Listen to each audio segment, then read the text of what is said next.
Welcome to Tailboard Talk, a fourth shift fitcast. The mission of Tailboard Talk and the fourth shift fitness is to educate and train fire service personnel to increase durability and decrease the potential for injuries and their associated costs. My name is Chris Morella, owner and founder of Fourth Shift Fitness. I'll use my experience as a personal trainer, strength coach, and 15-year veteran of the fire service to deliver tips, tricks, lessons, and information specifically geared towards the health and wellness of firefighters and paramedics. Each episode, you'll leave with immediate deliverables that will improve performance and resilience and keep you in the fight through your career and into retirement. Let's get into it.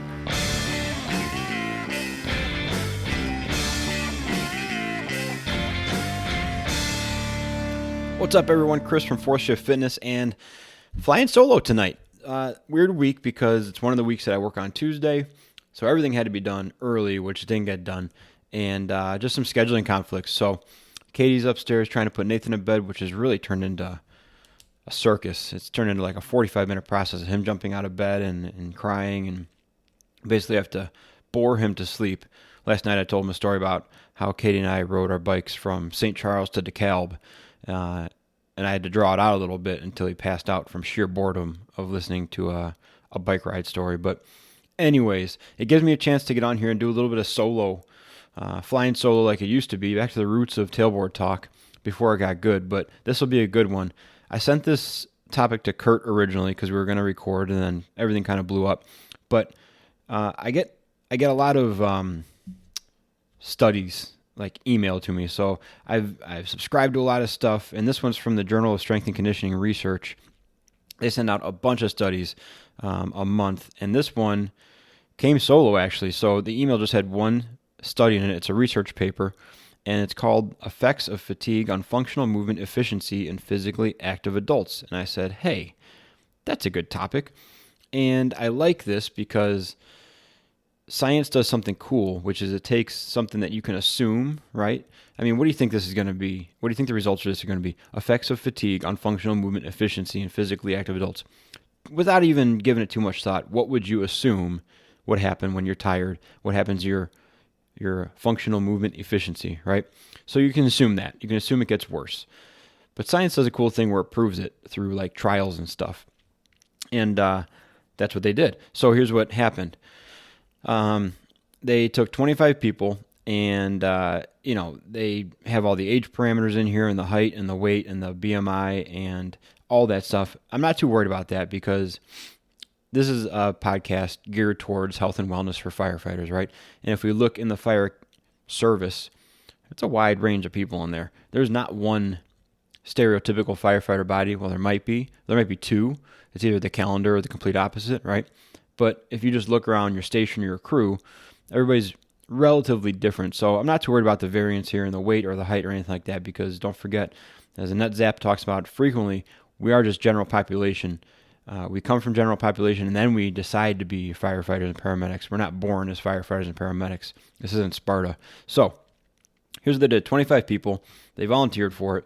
And they did, first of all, the reason they did this was in the preface here of the abstract, they say, listen, we test athletes and we test people when they're rested, and people do well. And then those same people who do really well get hurt when they're tired. So why don't we test people when they're tired to see what their actual injury potential is? I mean, they're scientists. These people are smart. That's why they do this stuff. So here's what they did. 25 people. They did a pre-fatigue movement test, and then they did an aerobic exercise fatiguing protocol, and then a post-fatigue movement test. Now, again, not too worried about the specifics on this. I'm not concerned about the movement screen they did or the movement test they did.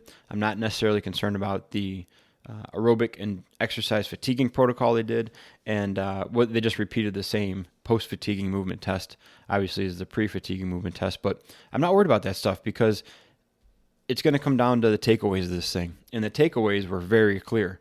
It was that overall scores were significantly worse after the fatiguing protocol. And that was a quote directly from the abstract. And they also threw some examples in there, like they had a one-leg squat, and they also had a shoulder, girdle, and cervical sub-test category. So it seems like a pretty comprehensive thing they went through. But consistently, and this is how they wrapped it up, always look at the last couple sentences of the abstract. That's how you read reports, right? You don't actually look at the data. You look at the stuff that confirms your bias. Neuromuscular fatigue affected the functional movement test, demonstrated by a decrease in movement scores. So there you have it. When you're tired, you do worse.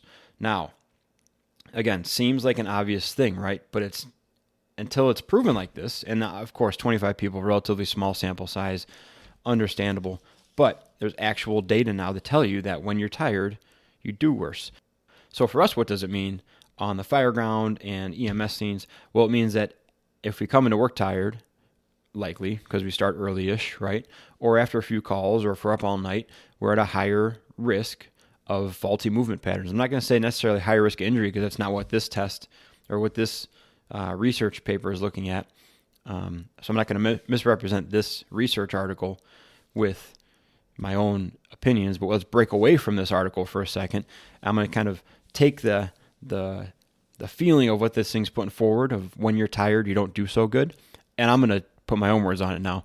When you're tired, you have a higher risk of injury, and that's just kind of the way it is. Now, I don't have that test or that research paper in front of me, but we can kind of parallel what they call it, functional movement efficiency, right? If you're less efficient at a movement, that means that you are a higher risk of injury. In my mind, that's what that translates to. So as you get more and more tired, you get less and less efficient, and your risk of injury goes up and up and up. The funny thing about most of the stuff that we do is, as you get tired, you may also be raising the injury potential of the people around you, because how many times have we seen somebody lifting a backboard and someone on the far corner trips or stumbles or loses their grip, and then the opposite corner guy hurts his shoulder or back, or advancing a hose line and it feels like you're snagging on a door, but it's actually someone out of sync with you. And now you, as the person in front or the second in line, you hurt your back or your knee because you're kind of brought to a sudden halt because the third person is the sticking point, basically, right? So that person's tired. They're not hurt, but they impacted the people in front of them. If you get tired on the fire ground or on an EMS scene, you're fatigued to a point where I'll use their word again, functional movement efficiency is decreased, you're not just impacting yourself, you're impacting the people around you. Now, best case scenario is you just hurt yourself, right? That means that I'm hopefully not getting hurt because you do something stupid or you're overly tired or untrained or undertrained. That'd be fine, not for you, but better for me, obviously, because your condition isn't impacting me. But, more likely a scenario, like I said, is that you're going to be impacting other people if you're deconditioned or in a severely fatigued state to the point where your movements are starting to break down. Now, I posted a thing a couple weeks ago. It was a repost from a year ago, and it said, in times of extreme stress, your baseline may be your maximum. And I got some compliments on that because it's kind of ambiguous, right? It's a wide definition, like a baseline of what? Well, let me give you some context. Of course, it goes into movement, right? Your baseline, what you're able to do physically, if you're really under the gun, maybe the maximum you can do for a million different reasons why. What I was talking about specifically in that one was mental more than anything. That was deep in the heart of COVID, right? And I actually remember thinking, like, I cannot take on one additional thing besides just covering my bases in these next 6 months. Like, I was at a point where just any extra projects, any extra ideas, even extra stuff like around the house, maintenance stuff or fixer-upper stuff, wasn't able to do it. I just wasn't able to take on anything else. Besides my baseline of going to work and trying to perform there and then coming home and taking care of the kids and being present, besides that, that was it. That was my maximum for that time because I felt like I was so overloaded and so stressed. That's all I had, right? If we take that same quote, though, in times of extreme stress, your baseline may become your maximum. If we look at the research paper we just talked about, where the more tired you get, the worse you move, I think we can alter that a little bit to be more physical specific, right? More fitness specific. And almost in times of fatigue, your physical baseline may become your maximum. What you can do comfortably, rested, may be the absolute most you can do when you're fatigued. And that's another kind of obvious thing, right? If you can bench press 50-pound dumbbells when you're well rested and kind of blow through it 8 to 10 to 12 reps, no big deal. When you're worn down and beat up, those 50s you might be able to get 6, 8, maybe 10 reps out of. That's the way the body works. You run out of energy and you you do worse, right? But let's make it clear. In times of fatigue, your physical baseline might be your absolute maximum. Like if you're able to throw a 28-foot ladder alone, rested, pretty good. If you're fatigued, you might do 10 out of 10 effort to barely get that thing to the window or to the building safely without crushing yourself or dropping it, right? Whatever you're comfortable doing is going to be the absolute most you can do when you're fatigued. Science backs it up. That's what we just talked about, right? Fatigue makes us worse at our jobs. And so another takeaway from this, if you're at a department that is short, which a vast majority of them are, right? And you're expected to do the jobs of 1 to 1.5 to 2 people when you arrive on scene, that's an issue. That's going to be an issue depending on your physical condition. If you have a very high physical condition, you're in good shape, you're resilient, you're durable, you're capable, right? We'll call that a 10. We'll call that like Captain America 10, right? When you're fatigued, that drops down to a 7. If you're starting at a 5, we're in big trouble here, right? You're barely going to be able to do the job of one person when you're fatigued, let alone the 2 to 3 that you're responsible for because of your station's running order or your department's running order. So there's really only one remedy to it, right? Your manning's not going to change, probably, except for going down, down, down, potentially, right? You can rely on mutual aid. That's fine. They're going to get there eventually. They're not close because they're not you. But really the biggest impact you're going to have on improving that and compensating for that lack of movement efficiency when you get fatigued is raising your baseline, raising your bar, making sure that if you're a 5, get up to a 7 or 8, then when you drop down, you're a 5 or 6, you're still usable, you're still operational on scene, okay? If you have been doing that, if you are consistently and earnestly working on your physical fitness and you think you're in a good spot, keep going. Because now we got science to back us up, right? It's not just a thing that you can look at someone and say, hey man, just so you know, when you're tired, you're not going to be able to do as well. And they can shrug you off still, obviously, right? Because that's what happens to a lot of science. But you can show them something and you actually have something in your back pocket now to say, look, here's a study, here's a research paper. And it says when you get tired, you're not going to do as well. Everybody's going to get tired, right?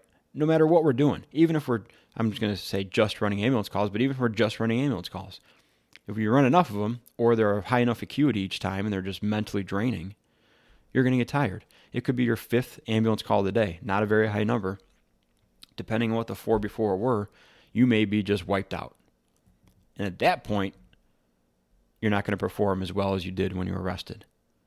2 in the afternoon, 4 ambulance calls prior, and the 5th one at 3:30, you might perform poorly on. It's not because you're a bad medic, and the same thing can go for the fire, right? It's not because you're a bad firefighter. It's because you're tired. And when you're tired, you don't do as well.